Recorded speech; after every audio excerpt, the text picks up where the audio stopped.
Welcome to Nailing It Down. And today we're talking about the work of Karl Korsch, particularly his introduction to the critique of the Gotha Program or the draft letter or whatever you want to call it.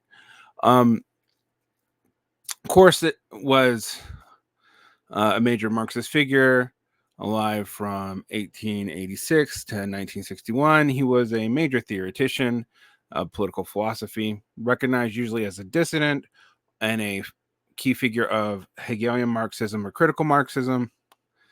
He was generally an opponent of the Second International and somewhat skeptical of the Comintern. He was often at odds with Kautsky and Lenin and Plekhanov. Later on, when this concept of Western Marxism was laid down by Perry Anderson, Korsch was linked with Lukács as a major figure responsible for laying the necessary groundwork for later Western Marxism, which would then be thrown against Korsch later by later Marxist-Leninists. 1906, Korsch began attending universities in Munich, Geneva, and Berlin. He studied both philosophy and humanities to prepare for studying the field of law. He entered the University of Jena, which was actually the same university that gave Marx his doctorate, to begin working on his law degree in 1908. Korsch was extremely active in the Freie Studenten, or Free Students, a leftist center student group which pushed for liberalization of the school's code of behavior, sort of a precursor to the kind of thing you would see in the 1960s. Korsch organized and participated in lectures which featured many prominent socialist leaders, such as Edward Bernstein before the revisionist controversy, and Karl Liebknecht when he was still alive. He was able to earn his Doctor of Law from University of Jena in 1910, and married in 1913. Initially attracted to Fabian socialism, of which he was a member, he was radicalized during the First World War.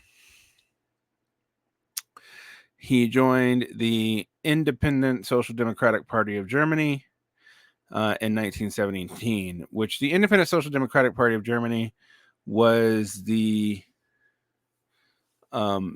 short-lived political party that split over the war credits. So Kautsky and Bernstein were both in there because they actually opposed the right of the SPD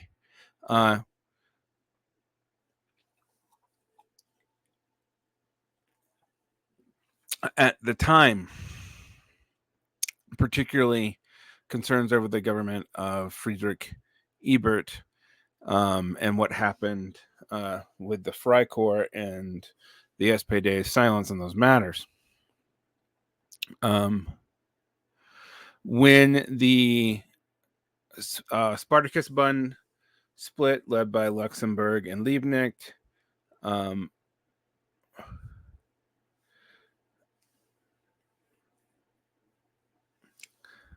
the SPD, the SPD began to die out.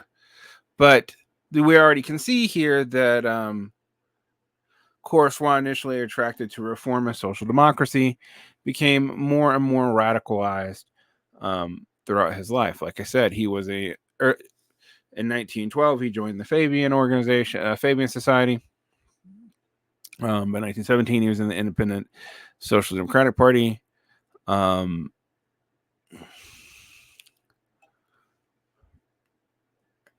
In 1917, he was actually active in the German Revolution. He actually began working out a replacement economic system for the workers' councils to be implemented in a pamphlet known as What is Socialization in 1919. And when the rest of the USPD faction joined the German Communist Party in 1920, Korsch went with them. He had some misgivings about the 21 conditions that were required to the Comintern, but basically bought into the 1918 Bolshevik in this Comintern program. And he became a minister of justice during the brief government of the Ringunion in October 1923. Korsch was a critic of the German Revolution. He said that there had been a lack of effort to prepare the leadership of the working class. He tended to focus on subjective capability and was worried about materialism becoming too fatalistic or economistic, which would limit workers' organizations' ability to build bolder political action. In 1926, he formed a group called, in English, the Determined Left, with Ernst Schortz, and it had about 7,000 members, but then joined the Communist Workers' Party of Germany, the KPD, which was a left communist faction of German communism.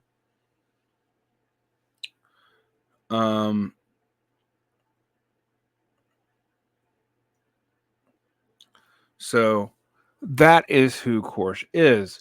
Now, a lot of Korsch's influence actually is in retrospect. He's mostly known for a book called Communism and Philosophy, or Marxism and Philosophy, not Communism and Philosophy, which was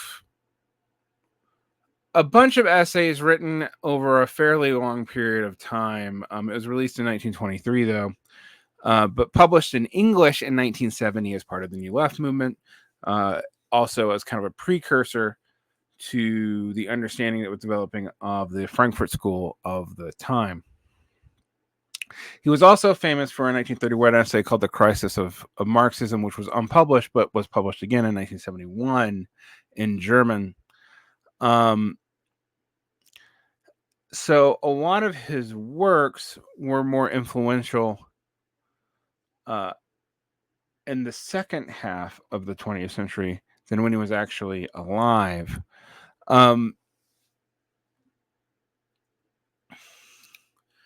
Now, while Korsch himself is not really a Western Marxist, since there was no such thing as Western Marxism at the time, he does kind of begin a tradition that's generally associated with critical Marxism or Western Marxism, which is this idea of kind of dissonant Marxism that was more focused on subjective conditions or criticism of everything that exists, etc.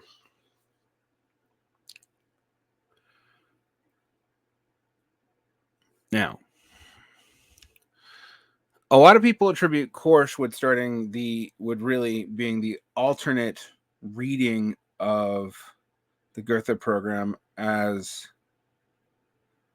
an important text, alternate from Lenin's use of it in State and Revolution, or even the Socialist Labor Party / Daniel Dean Leon's use of it as a way to criticize the SPD from the U.S. Early on. So we're going to look at a little bit of that today. We're not going to go into everything involving this text. It's a pretty key text. And so we're going to take this one slowly. We'll probably go through the first section today, and then we'll do some more sections later.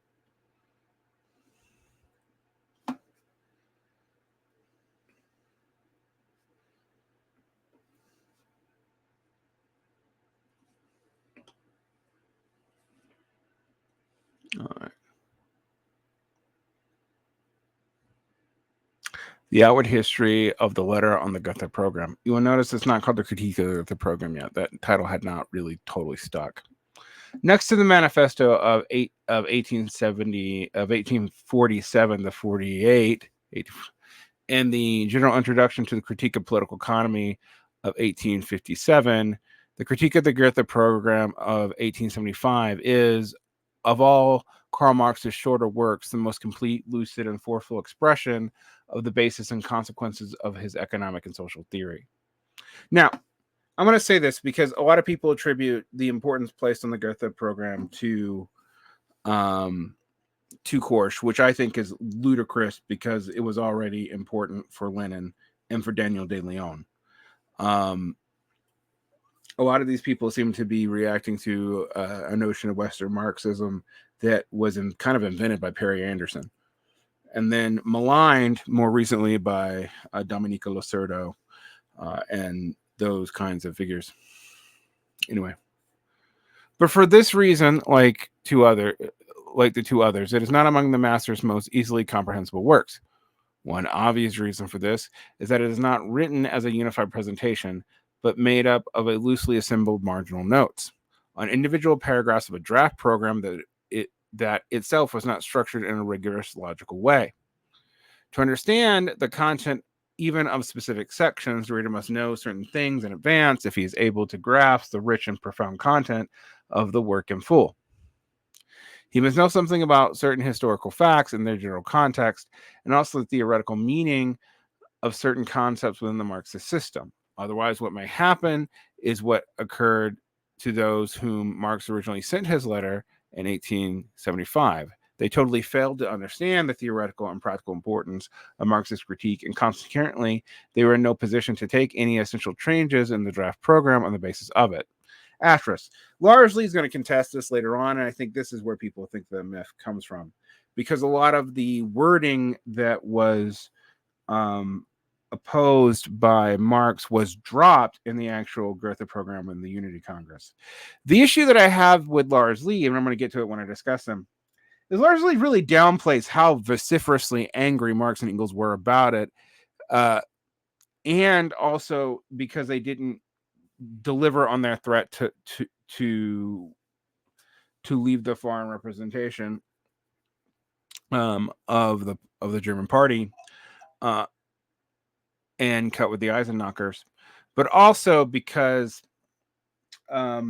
it seems significant to me that Engels thought it was important to release that text post facto when the Erfurt program with his own critique was adopted. And I think that's an interesting thing to think about when you're trying to downplay the importance here. There's a lot of people who really want to and a lot of them do tend to be linked with this neo-Kautskyist / soft Leninist movement to downplay the vociferousness of the opposition between Lassalle and Marx and Engels, and I think that's misguided. But I do think there is a sense in which maybe Korsch is actually overstating the deviation that that should have happened, because by the adoption of the Erfurt program, Engels is at least happy with the situation. Anyway. As a result, the definitive version of the program adopted by the Gotha Party 8 Congress in the same month, May 1875, varies a little from the draft which Marx criticized, not one of his criticisms ceased to apply to it. Now, this is going to be contested by Lee later. The recipients of the letter do not even understand the major points he made. This is shown, for example, in the fact that they failed to cross out the regulation of prison labor, although Marx criticized it at the end of his text as a petty demand in a general workers' program. They did not even improve it in the way Marx suggested. Yet this, as Marx justly commented, was, quote, the least one might have expected from socialists. This demand remained in the program as one of the 8 immediate demands of the United German working class, which is really as if a newly founded revolutionary party called for the abolition of a dog tax. Marx's letter met with little real understanding amongst the best representatives of Marxism in Germany itself. And anyone who wants to get a clearer idea of this need only read the lengthy account of the events surrounding the program by August Bebel in his memoirs. Bebel's satisfied conclusion is as follows, quote, and this is a long quote by Bebel, one can see that it is no easy thing to reach agreement with 2 old men, Marx and Engels, in London. What on our part was a clever calculation and an adroit tactic was seen by them as a weakness and irresponsible complacency. In the end, the main point was achieved, the unification.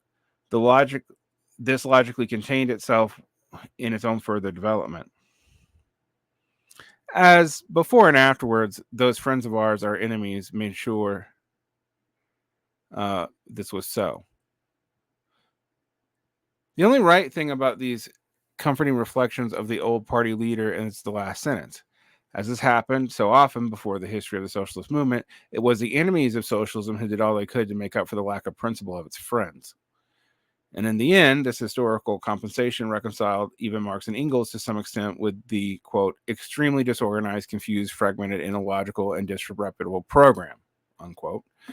This is stated explicitly in the final letter on the program written on the 12th of October, 1875, by Engels to August Bebel in his and Marx's name. In this letter, Engels begins by restating the theoretical condemnation he and Marx had already expressed. The program had doubtlessly made a laughingstock of the party if it, quote, had been a single critical mind in the bourgeois press able to point out the, quote, contradictions and economic howlers it contained. Engels goes on to say that, quote, instead of this, the donkeys of the bourgeois papers took the program quite seriously and read into it what it does not contain. They interpreted it in a communist way, and the workers appear to be doing the same. In this circumstance alone, made it possible for Marx and myself not to dissociate ourselves publicly from the program. And as long as our opponents and likewise workers view the program as embodying our intentions, we may allow ourselves to keep quiet about it. Now, I actually think that the Lars Lee faction of interpretation is downplaying that thing by Engels here, which was released after released in 1875. All right. This is how Marx's critique of the program drafted for Gotha became, unwittingly, a critique of the program adapted in Gotha. Hence, the reader who wants to get a general view of the object of Marxist criticism in order to understand Marx's notes can do just as well by reading a finally adapted version of the program as by reading the preliminary draft criticized by Marx himself. The two have exactly the same substantive content, and whether there is a reference to the words of the draft, Marx himself has quoted them in the critique. Now, we get an interesting problem here, as we see here that Korsch is saying that the critique of the draft program really does apply to the Gotha program as it was adopted, even though the language that he was critiquing was often abandoned, and that we should view this from Engels' admission to Bebel himself. Interesting thing to think about as we go forward. And we're going to leave this here today as an introduction to this part of the series.